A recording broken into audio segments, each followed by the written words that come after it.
and I direct the Digital Trade and Data Governance Hub.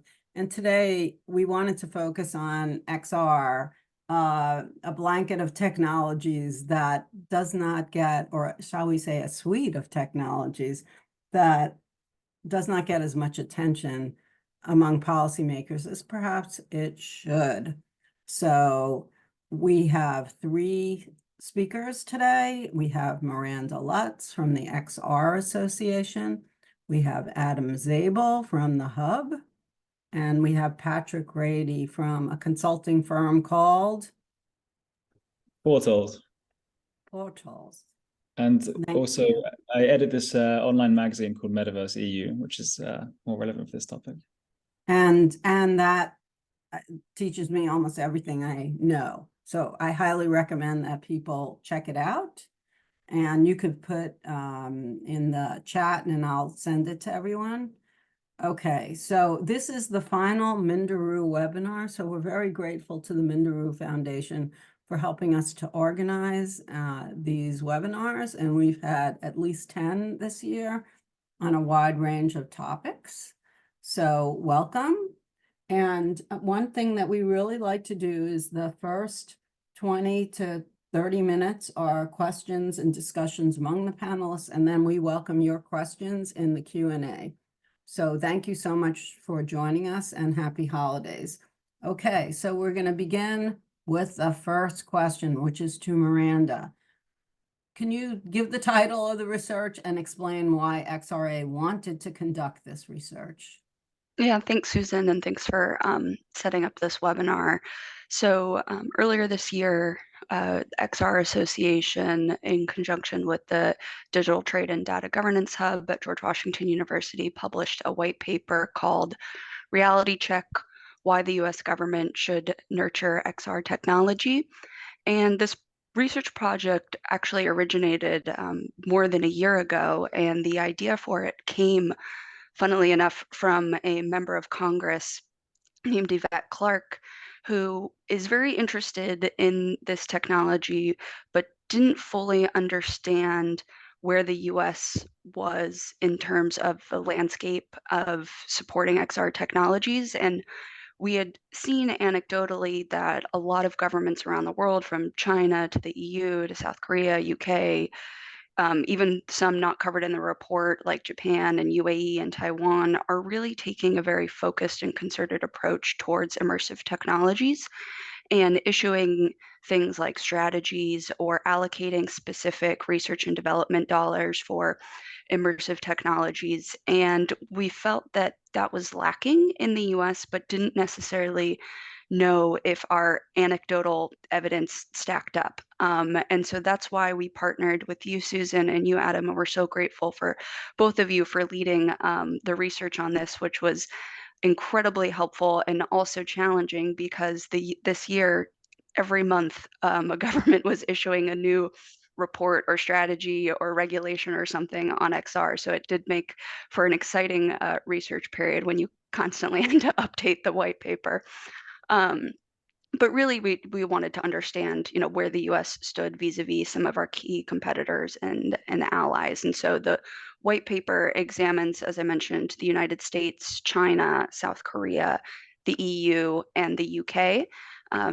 And these countries are not a representative sample, but they are the ones that we've seen that are really leaning into immersive technologies. And I'm sure we'll get into the findings of the report, but we really wanted to help US policymakers understand that other governments are moving very quickly on this technology. They see immersive technology as the future of the internet and a way, quite frankly, to catch up to the US. The US has certainly dominated Web 2, and big tech is mainly made up of American companies, and many other governments see this Web 3 immersive internet, immersive technologies as a way for them to kind of put their stamp on the future of the internet. And so we'll get into all the findings, but that was kind of why we wanted to do this study.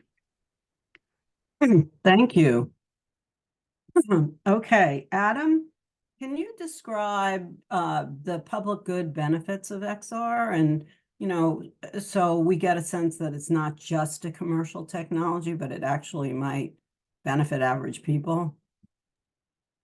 Yeah, absolutely. I think that that's an area where a lot of these governments have actually been focusing on. I mean, it's a dual focus on the economic promotion and on these. So, for example, I'll stick to concrete examples in my remarks because we do have the evidence from the white paper. So, for example, South Korea, South Korean officials have recognized for years, since 2016, the value of using XR to deliver essential public services. They're focused. They view as XR as a tool to address social issues in healthcare and disaster prevention, public welfare, and they have in the 2020 strategy, the immersive economy development strategy in South Korea. Korean officials included investments in a variety of ways that they want to promote social inclusion and address social issues using XR. For example, there is investment going towards developing and proliferating a system, an immersive system to allow firefighters to train on large fires without actually having to be in one. There's also using AR for real-time translation for the hard of hearing, developing immersive experiences of cultural sites and tourist attractions for disabled people. There's others as well. And separately, though, from those kinds of uses, the Korean government is developing a safety management system using digital twins. So using a digital twins to prevent and respond to disasters like floods and safety accidents at industrial sites. And that kind of use case for using digital twins for a variety of public value use cases, that kind of thing is also underway in other countries. So the US and the EU are both separately developing digital twins of the entire planet Earth to model how ecosystems change and how climate change will affect ecosystems. The EU is developing a digital twin of the human body for use in healthcare.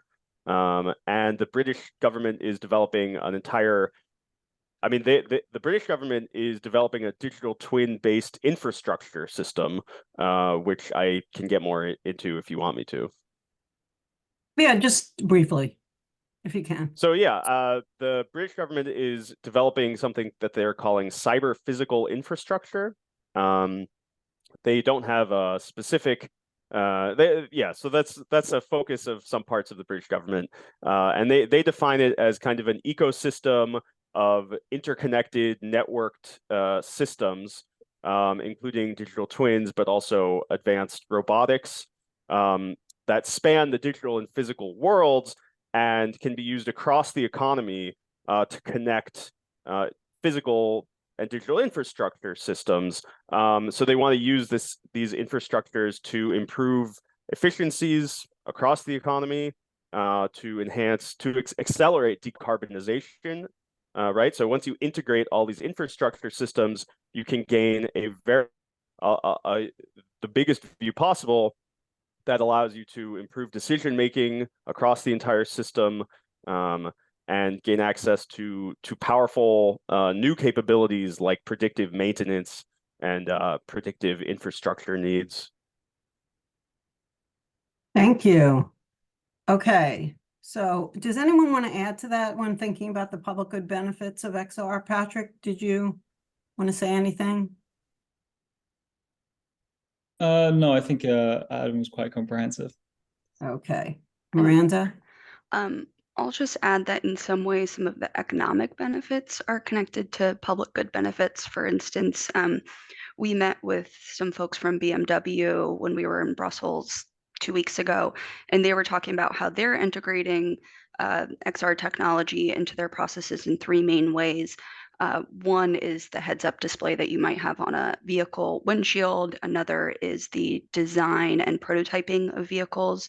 You can design a car in VR and fully manipulate it, and pretend that you're driving basically in the VR experience, which can save from costly prototypes. But specifically to the public good, and I thought this was a really creative use of XR technology, they've retrained a lot of their mechanics and technicians that are used to working on internal combustion engines. And BMW, as many cars are, or many auto manufacturers are transitioning to EVs. And so they've taken those workers who maybe didn't have, a degree in computer science, which is essentially what's needed to work on cars these days, since they're largely computers, and they're using VR to retrain those workers so that they have a future career at BMW as they're transitioning to a full fleet of electric vehicles. And so the workforce benefits, particularly as we're seeing, technology from AI to robotics really impacting the future of work for people. And I think that VR can be, and AR can be a transition technology to help people better prepare for those changes. Yeah, that makes a lot of sense. Okay, Miranda, can you talk about the economic spillovers of investment in XR? Like, how does it benefit the economy as a whole? Yeah, so I think there's a lot of add-on benefits that don't just impact the technology itself. As Adam mentioned, there are a ton of ways in which XR is already being used in healthcare and education and manufacturing.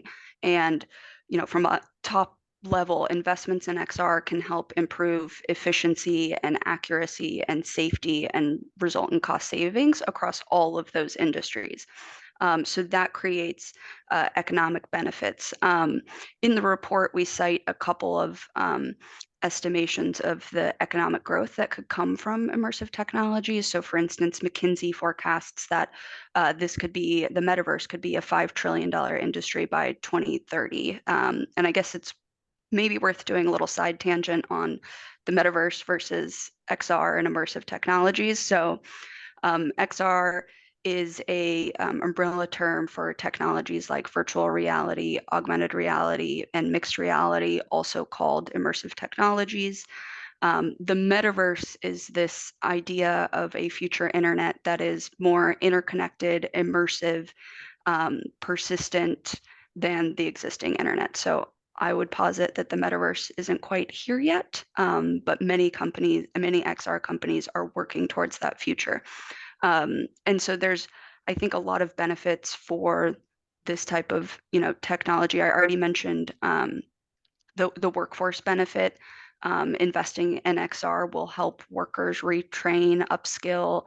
One of the things that we found in the report that I thought was interesting is China is creating these VR towns. And they're using it as an economic engine in rural areas that maybe don't have a thriving economy. And so they're using these VR towns to consolidate workforce and supply chain and providing jobs for people in an area that maybe there wasn't those types of opportunities. And so I think that's a really impactful benefit. I mentioned the efficiencies that AR can deliver, particularly in manufacturing, which I think is important for US policymakers and EU. There's been post-pandemic a lot of focus on reshoring manufacturing or making sure that we have secure and trusted supply chains of critical technologies. AR can really help in advanced manufacturing. One example that I like is that Lockheed Martin, which helped to build NASA's Orion spacecraft, used AR to assemble part of the crew module on the spacecraft. And they found that using AR reduced the time spent constructing the aircraft by 90%. So if you can cut down your time manufacturing, just think of how much more you can build. And, there's a lot of different add-on productivity.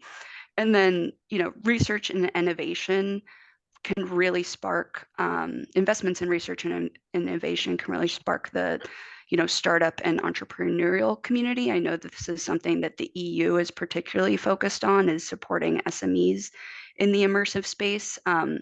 And I think there's a huge opportunity for creatives, you know, in XR. It's a very unique skill set. You need to have technical and artistic skills to build immersive worlds and platforms. And so we need to build that talent pipeline. And a lot of those folks are working at smaller enterprise companies. And so investments, particularly from the government in R&D, can really support those endeavors. Susan, maybe I can jump in here. I think Miranda's example of BMW building a digital twin of a factory is a pretty compelling example of the kind of economic benefits we might expect. It should come as no surprise that building a digital factory is less expensive than building an actual factory and much faster. But this also speaks to the challenge of your question. How do we actually measure the economic benefits of XR?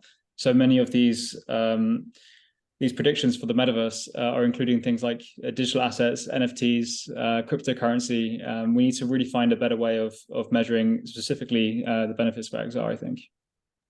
I totally agree. And it is extremely difficult. I take these projections with a grain of salt, to use a cliche, and really try not to use them. But on the other hand, it's important to try to think about how might this change the economy? And, you know, it's hard to do that, to predict it, because it always makes me kind of scream when people try to project the jobs lost versus jobs gained. We just don't know, because it is so hard to predict how these things will be used. And it's also hard to predict the pace of adoption of them. You know, thank you. So that's really hard. I think you can ask, you know, every individual when they think the metaverse will be fully realized, and you'll get like 15 different answers. Everyone from it's already here to we're 30 years away from this type. And so I think, you know, one, the technology has to be more ubiquitous, and we are seeing growth, but you know, the investments in form factor, you know, the devices need to be lighter, a little bit easier to manage. And so all of these variables make it very difficult to, you know, guess the pace of adoption. And Thank also, you. Susan, just on this quick point on the difficulty of measuring the economic effects, it's also difficult because it's so tightly wound with other technologies. So I wanted to bring this up at some point, and this is a good place to put it. So the South Korean government considers immersive technologies often within the context of what it calls convergence technologies, which includes 5G and AI in addition to XR. So a lot of the technologies that we're going to be seeing and the economic effects are a result of multiple technologies and inputs, not just 5G, XR. So it's very difficult to separate those out. Thank you. That's such an important point. Hey, can I remind our audience that the webinars are meant for you? So please put your questions in the Q&A, and we look forward to having our panelists answer them. Okay, so can you talk about the methodology, Adam? Of course. So yeah, so for this report, we looked at a number of countries and the EU. And what we were looking for is how they were supporting their domestic XR sectors, generally speaking. And we did that through a few research questions, of course. So really what we looked at is, does the government have a vision, a statement of how they want to nurture XR and what it means for the economy and society? And have they taken steps to enact that vision to in different things like funding R&D, or funding the underlying infrastructure that allows XR to flourish, such as 5G infrastructures. And then we also looked at not just a vision and investing money in the economy, but also at the regulatory side. So we really wanted to look at, does the government approach the promotion and nurturing of XR systemically? So, and by a systemic approach, we were looking at things like, does it have a regulatory system that is predictable and transparent and likely to build trust over time, especially as technologies change? And also, does it encourage innovation? Not just does it protect users from harm and encourage innovation? And so these are the aspects that we were looking for as we investigated. And we read through a lot of documents to find all these things out in multiple languages. And we have, I don't even know how many footnotes in our report, but it's well into the hundreds. And so yeah, that was the methodology. I don't know if you want to Yeah, add let me just add one thing Yeah. about the methodology, which is just that does the government see XR as a system? And so it comes up with a governance response that is also a system, so that the system changes over time. So when what we mean by system is not only the people developing the technology, so the developers, designers, et cetera, deployers, the government officials, all interacting to address the system, which includes monitors, AI, data, 5G, et cetera. And no government has such a system, which is distressing, but that is what the OECD tells governments that they should do. So I see we have one question, which we're really grateful for, and we're going to get to it soon. I encourage others to ask questions. Okay, thank you, Adam. So Patrick, you've been studying XR for a long time. What struck you the most about the research? Well, my response is a little bit selfish because I think I was focusing a lot on what I saw from the EU. And I think what struck me most is how highly the EU scored, kind of full marks against these sort of 4 metrics of preparedness. And when we're talking about regulatory trust, this is something I was expecting the EU to score quite highly on. We've had a string of pieces of digital regulation in the last 5 years, namely the AI Act, Digital Services Act, GDPR. So I was expecting the EU to score quite highly on this. But on the other metrics, I was kind of surprised. And I want to say, I know the methodology, you weren't looking at sort of the state of play, you were looking at, okay, what are the government policies? But the evidence is in the market sometimes. And if you look at the XR market, I think there's 3 or 4 companies that own 87% of the market. You have a Japanese one in Sony, you have a Chinese one in Pico, and an American one, of course, in Meta. So for me, I think the EU does not score very highly on innovation, let's say. And similarly with the infrastructure, supporting infrastructure. I mean, if you look at 5G coverage in the EU, I think it's around like 73%, something like this. Maybe 86% in China, and then talking 95% in the US. So that kind of struck me, I think. But yeah, I understand that the remarks were really about what is the government doing rather than what is the current state of play. I'm sorry, you named 3. You said Sony, Pico, Pico, and Meta, Meta. and what's the 4th? Those 3, sorry. Okay, is HTC a 4th? Not on the research I saw. There's Okay. it might be in the other category, the other 13%. Got it. And Susan, can I get yeah. comment quickly on what he said? So Patrick, it is it is funny that the EU did score, as you say, we don't score, but did have so many things, because the initiative on virtual worlds, it came out while we were in the final steps of writing the paper. So we actually had to rewrite some of the EU section to include that, which changed things quite dramatically, I would say. Yeah, no, it must have been chaos trying to write it. There was so much going on at the time in the last 6 months, even across the UK too. So yeah, I do appreciate that. But that doesn't really touch on, that hopefully didn't make a huge difference to some of the other scores, like the supporting infrastructure, for example. We have other initiatives about that, but the virtual worlds, it was more about the vision box, I guess, out of the 4. So we're going to get to the audience questions, and we really appreciate it. This is my last question for now. Is there a country that is doing this right, in your opinion? Miranda, why don't we start with you?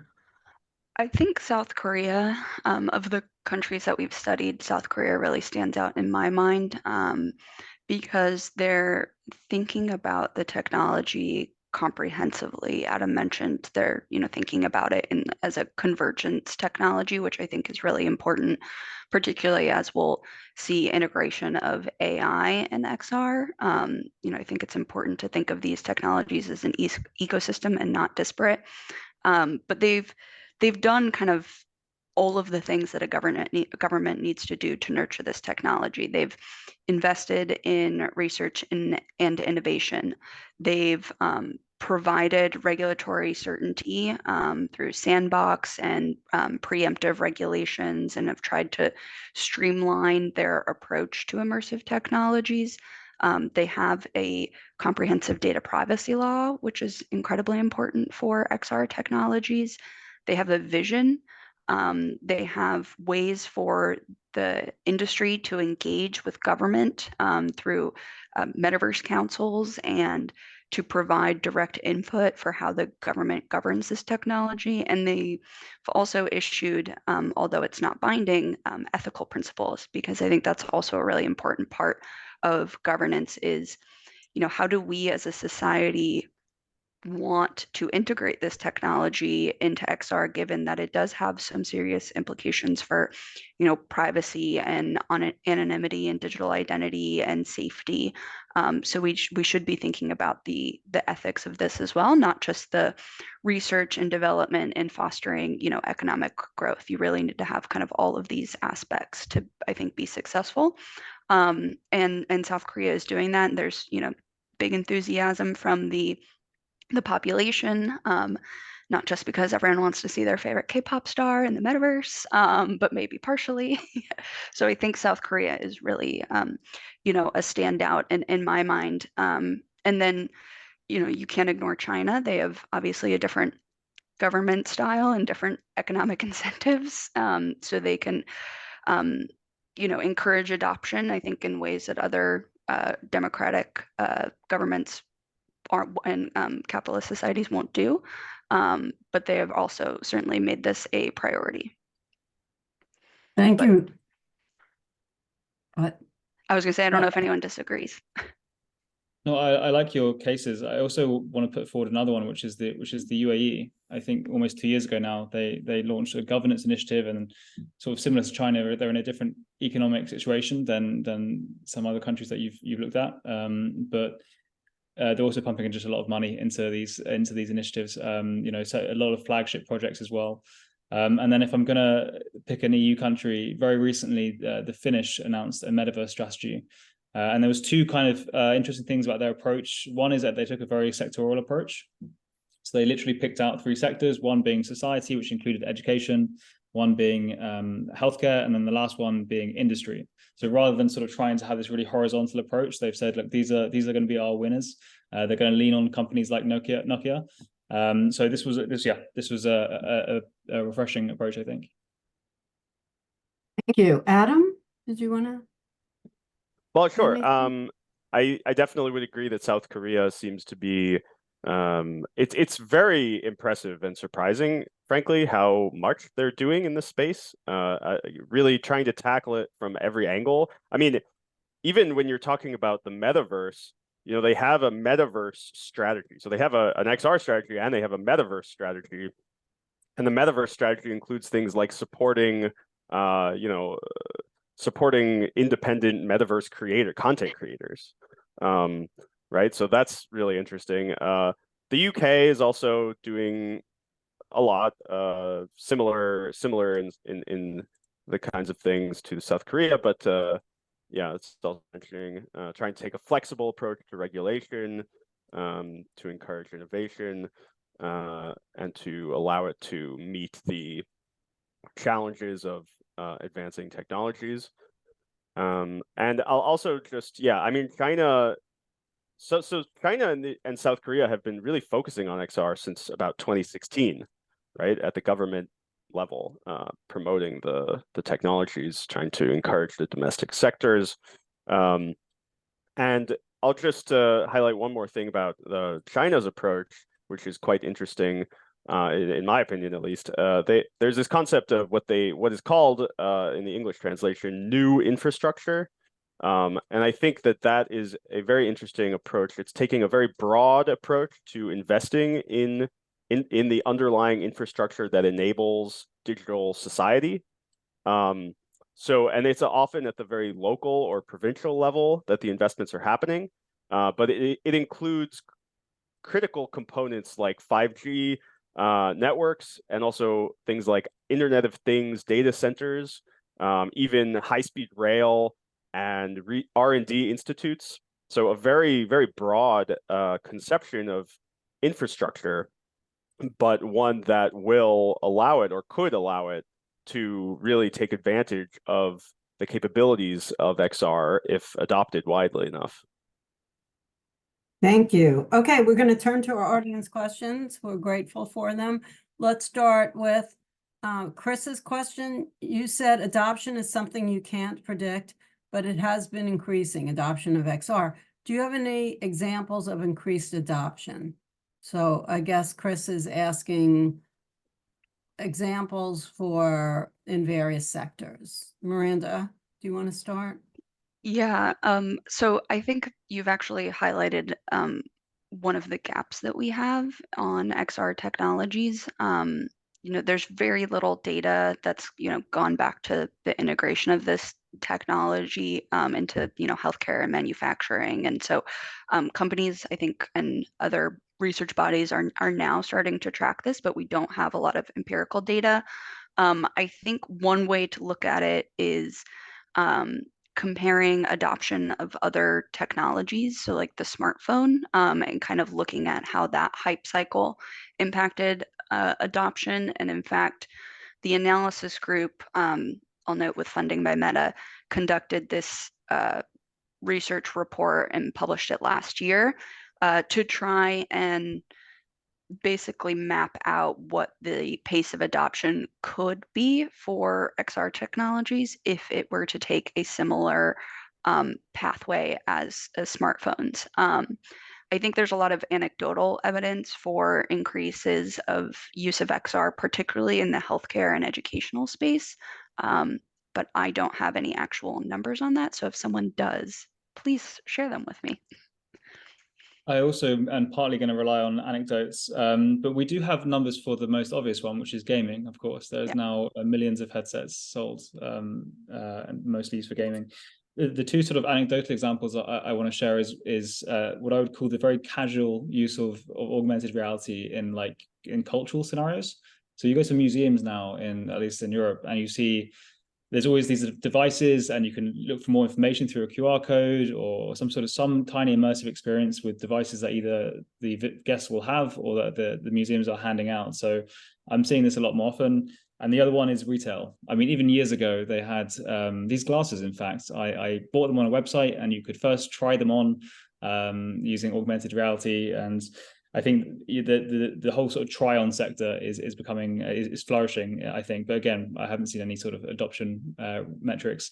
I want to add something else, because we're getting back to the question of how do we measure things in the sector.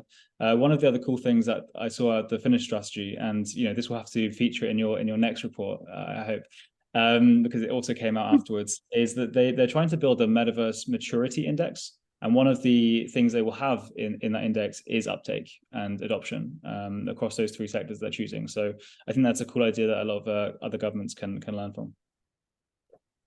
Thank you for that.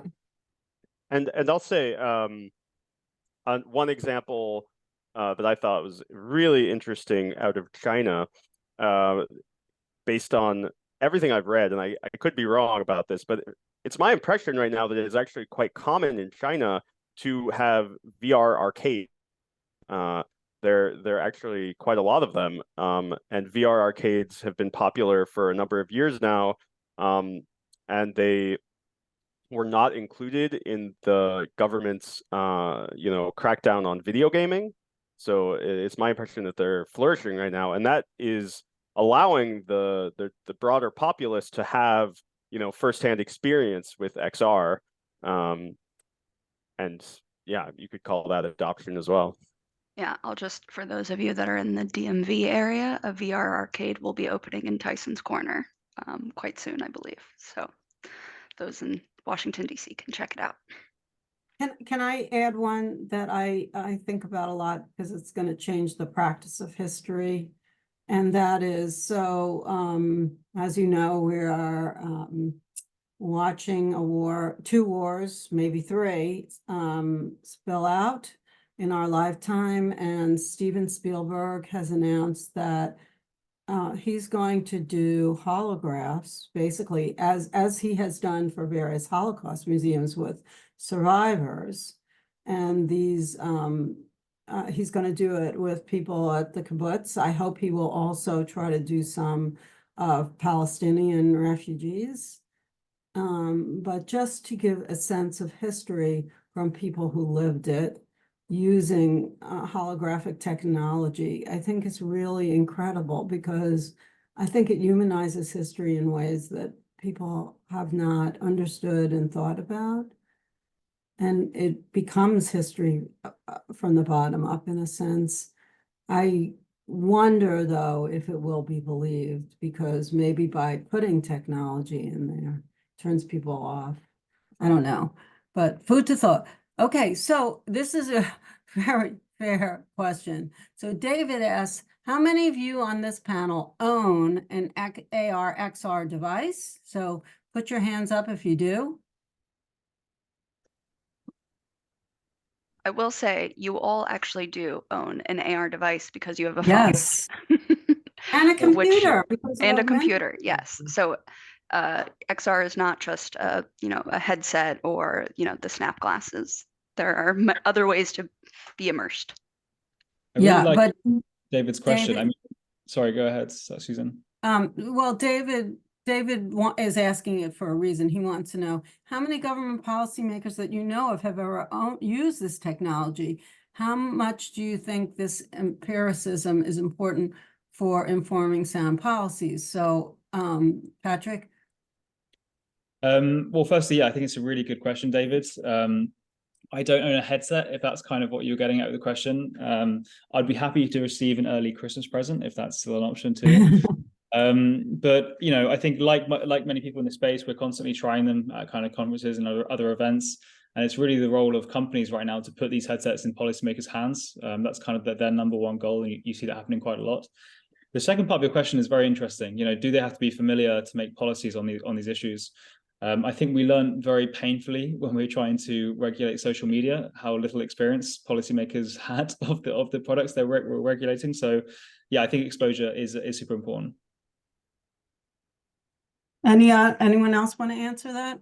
Yeah, I don't have any specific numbers, at least for how many members of Congress in the U.S., but I will say, throughout my time at the XR Association, most everyone I meet with on Capitol Hill has had some experience with a VR device. To Patrick's point, a lot of that is from companies that are showcasing their technology, or XRA. We hosted a demo on the Hill earlier this year. We'll do another one next year, specifically for members of Congress and their staff. But even groups like the Battlefield Trust in the US, which is a conservation organization, they're using VR devices to give people immersive educational experiences. So you can kind of go through what might not be the most fun experience, but a day in the life of a Revolutionary War soldier, and kind of experience that in VR. So there's other groups that are using VR for advocacy and educational purposes. I know a lot of climate organizations are doing the same thing. You can see the impact of warmer seawaters on coral reefs and things like that. And so it's not just that Meta and Microsoft and Google are taking their devices to Capitol Hill. There's a lot of other companies and organizations that are using it increasingly.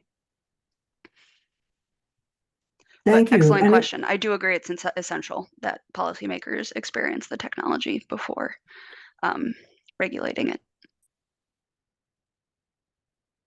Anyone else want to add to that?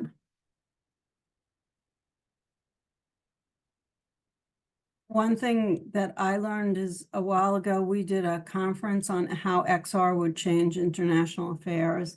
And we were lucky that the US Air Force and the Army did demonstrations on how they use the technology. And Meta did demonstrations on games. And I think that really helped the conference in many ways. Adam, did you want to add anything? No, thanks. Okay, we have another question. Is there any multilateral effort to educate the public on the long-term benefits of convergence technologies and their feedback? Not sure I understand what that means, their feedback, but maybe someone can give that a try. I don't think multilateral, but Patrick can talk about the EU citizens panels, since he was a part of them, I believe. And I think that might certainly educating the public and soliciting feedback. Yeah, this was quite a direct way to educate the public. So for those that don't know, the EU held this year, a citizens panel on this topic, on the topic of virtual worlds. And what that meant in practice is they invited 150 citizens from all over the 27 countries. They were speaking each in their own languages. So we had 24 languages. And they educated the citizens about the topic. They brought in experts. And then after 3 weekend sessions, they asked them, what do they think? What do they expect policymakers to do about this topic? So it was a super interesting way to educate the public. But also after this, it led to more communications, and the EU is now building toolboxes and public resources that citizens can use to understand more about the technology and what the EU is doing about it. Adam, do you want to add anything? I'm trying to think of other ones. I think that's probably the best, the citizens panels from the EU. Definitely, I can't think of a multilateral example. No. I'm just curious, Patrick and Adam, do you think these technologies, when, that was about educating the public about them, but just as AI, everybody talks about how AI can undermine democracy, but we've also seen evidence that it can help illuminate consensus, and in so doing, promote democracy in many ways. Do you have any sense that these technologies could do that? Anybody? There's a really good book by Orly Lobel called The Equality Machine, about how The what machine? The Equality Machine, sort of outlining all of the ways that technology doesn't just expose biases, but it can find them and reduce them. So regarding virtual worlds, I mean, I think in the ideal world, it could close gaps that we see sometimes referred to as the digital divide between the ability to access the internet and internet products. So it does seem like an opportunity, I think, for sure. Thank you. Yeah. There is a company based out of New York, and I forget the name right now, but I'll find it and post it in the chat in a second. And they're expanding, first of all, to DC, I believe, and another city. And what they do is they bring In situ. Yes, exactly. In situ. And what that company does is it brings proposals in the city government for new infrastructure projects, and it uses AR to project the proposal on the site where the proposal is going to be. And in that way, it can get, local citizens who might otherwise object to a new building going up in their neighborhood because maybe it'll block the view, for example. And it allows them to see, okay, well, this is what it actually would look like in the space. And, it's maybe not as objectionable as I once thought. And it brings the process closer to the people. And I think that's a very powerful way to use XR for that purpose. Yeah. Okay. Let's get back to audience question. I think we already asked this question about using XR to play out different climate scenarios, but does anyone want to add anything to that? I believe, Miranda, you briefly mentioned that, but do you want to add anything to that? No, I mean, I think it's a really powerful way to visualize the impact that climate change is having on everything from infrastructure to urban planning, to environmental and, flora, fauna, all of that. One thing I will add is the use of digital twins for this. So Unity, one example is Unity Technologies created a digital twin of the Tyndall Air Force Base in Florida, which was completely decimated by a hurricane in 2018. And so what they did is they crafted a digital twin of the entire base to help reconstruct it so that it is more resilient against that, disasters, storms, flooding, etc.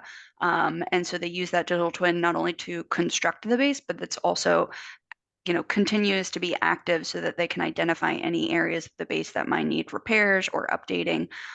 So I think digital twins is also going to be really critical for how we understand the impact of climate change. And then I believe FEMA has also looked at digital twins for things like planning evacuation routes in disaster zones. And so there's a lot of different ways that this technology can be used, not just on the educational front, but also from the mitigation and response front. Anyone else want to? Yeah, on the, so that's mitigation. On the adoption front, there's a very extreme example of the country of Tuvalu, which will soon be, I think within, I don't know how long, but in a very short period of time, I imagine, for the inhabitants, underwater. So they're actually creating a sort of virtual country to allow Tuvalu to continue to exist beyond its physical existence, which is it's quite a daunting example, but it's also an interesting case study for how things like public services can operate and even national borders in the future. Thank you. Okay, what are the best XR user research studies you know about? XR user research studies. I'm not sure, do you mean the effect on users of XR? Maybe Smiljana can clarify the question, but can anyone answer that? The Stanford Virtual Human Interaction Lab, I think, has done some really good research on how immersive technologies impacts users. One gap that we've identified is how this technology impacts younger users. So XR is often used as, pain distraction or mitigation for children, but there's not a lot of research done on how XR technologies can impact their development, whether it's, cognitive, physical, etc. And so that's something that we hope to see more research done moving forward. Anyone want to add here? Yeah, I've just put in the chat a paper that focuses on risks to the user, safety and privacy risks to users of XR, which I would encourage you to read. But yeah, there are still so many areas that haven't really been explored, and we might actually need time. I was speaking with somebody from one of these large headset providers, and they were saying, we actually don't know what the effect it will be of looking at a screen, half an inch from your eyes for long periods of time. We grew up, I think, in an age where we were told that if we looked at the TV for too long, our eyes would go square. Well, I wonder what the equivalent is of looking at a screen that close for too long. Yeah. I don't know if this is exactly relevant what you're asking for, but my first thought was, I know that there is a Alvin Graylin, the former president of HTC China, and Louis Rosenberg, who leads Unanimous AI, they're writing a book on how AI and XR, how the integration of these two technologies is going to, and how they're dependent on one another. And I think that book will have, a lot of information on how AI and XR together can impact people. And we should talk about that. Do you want to give some specifics about how the two can work together and already do? Sure. So I think that actually answers the next question as well. One of our member companies, Big Rock Creative, creates social and educational immersive experiences, and they have integrated AI for real-time language translation. So two people that speak entirely different languages can be in the same virtual world and easily communicate with each other. You know, Google demoed AR glasses at last year's I/O, I believe it was, that also did real-time language translation. So if you think about just the massive impact that that would have on people's day-to-day lives, I think that's really powerful. But there are plenty of other ways that AI and XR are integrated and have already been integrated. So image rendering in VR headsets relies on predictive algorithms and machine learning. So there are plenty of technology from gyroscopes and magnetometers to track where you're looking as you're wearing the VR headset and then render that image accurately on your display. Part of that, though, is facilitated by AI so that it can predict where you're looking and understand your movements. Generative AI, I think, will have a massive impact on the creation of virtual assets and virtual worlds. And I think it'll also help make the creation of these assets and worlds much more accessible to individuals. I am not a coder, but if I could use AI and speak, my ideal vacation island into existence and then experience that in VR, that's very cool. And you think about the educational impacts of that, and also, if there's ability for creators to, monetize that, that's an interesting economic opportunity as well. Anyone want to add anything to that? Yeah, I think it was quite interesting. Maybe under the pressure of constantly being asked which was more important to him, Mark Zuckerberg was presenting the Ray-Ban glasses in September. And it was quite interesting because all of the features he was showing off, they rely on AI, computer vision, the chatbot relies on natural language processing. And he sort of said something to the tune of, these glasses we didn't think they would be a consumer product in the near future because there's so much innovating to go.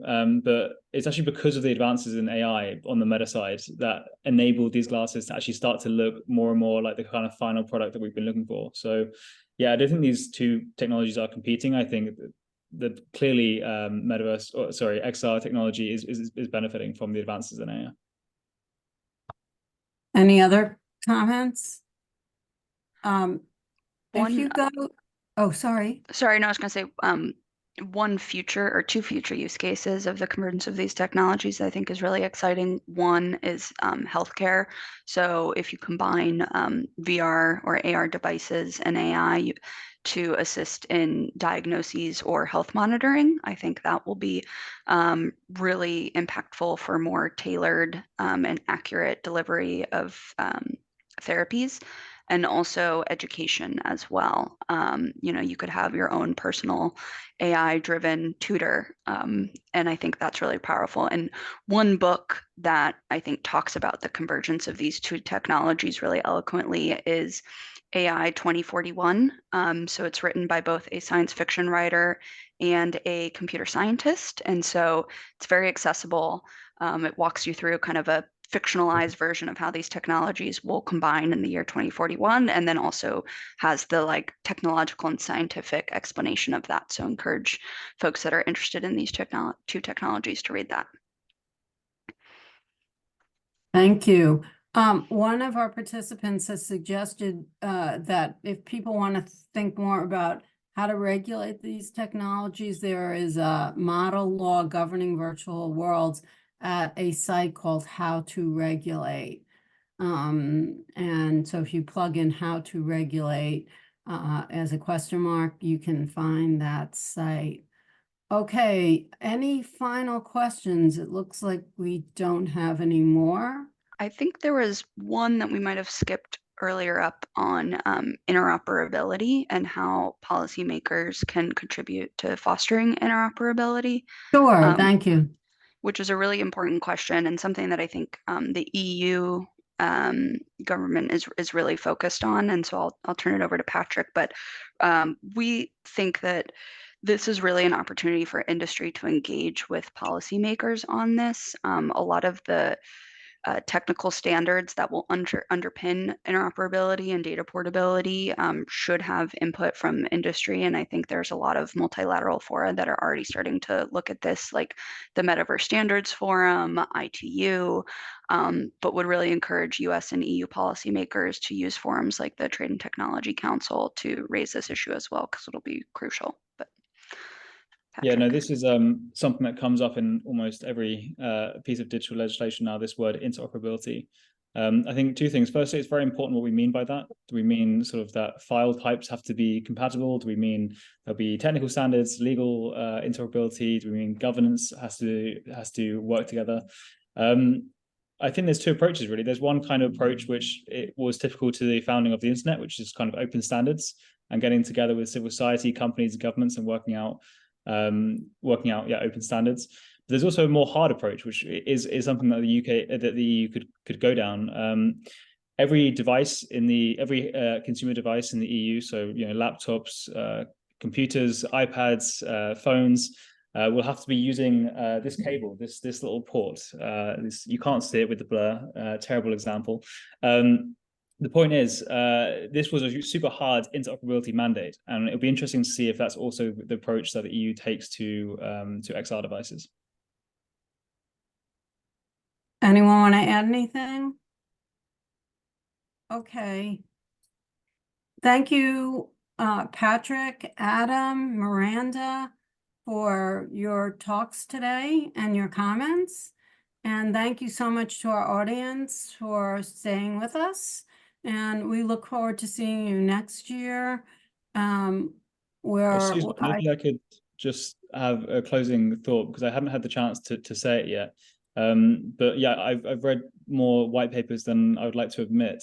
And one thing that's really difficult in this paper is finding case studies and actually trying to understand what we mean by these terms. And this report is really an encyclopedia of case studies. So yeah, I just really encourage everyone in the who's attended this or listening to this, if they haven't already read it, then please do. It's a bit of a Bible. Thank you. Thank you so much. And it is not on the Digital Trade Hub website, but we'll get it there. And we've been just on total overload with our data and AI conference, but that is done now. So thank you all so much for joining us. We'll get it up there, and everyone have a lovely holiday season, and see you next year with best wishes. Thank you. Thanks, everyone. Thank you, Thanks, everyone. Susan. Bye. Happy Bye. holidays, everyone.